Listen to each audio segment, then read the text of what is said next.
Congress party నశించిపోవటం నాకు ఇష్టం లేదు పర్సనల్ గా. అదేవిడు సార్ మీరు కాంగ్రెస్ బలపరుస్తారా అంటే yes I'm supporting Congress party. ఎట్లా సార్ అంటే ఒక బలమైనటువంటి ప్రతిపక్షం భారతదేశానికి అవసరం. విన్నారా నేను చెప్తున్న ఆర్గ్యుమెంట్?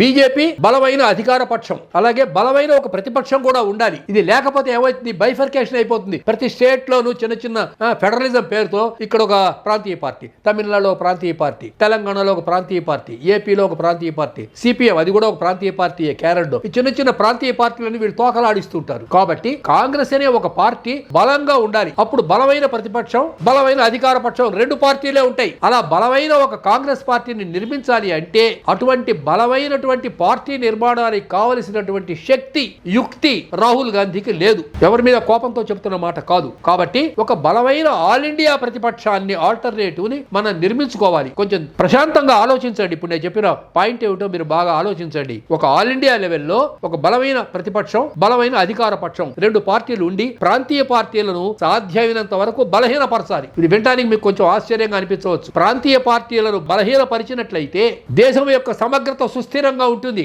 లేకపోతే బైఫర్కేషన్, ఎక్కడికక్కడ ముక్కలు కిందికి ఈ దేశం విభజింపబడుతుంది. జాగ్రత్తగా ఆలోచించండి. మేధావులు ఆలోచించాలి. ఇప్పుడు నేను చెప్పినటువంటి ఈ వీడియోలో పాయింట్లు especially it is for the intellectual discussion.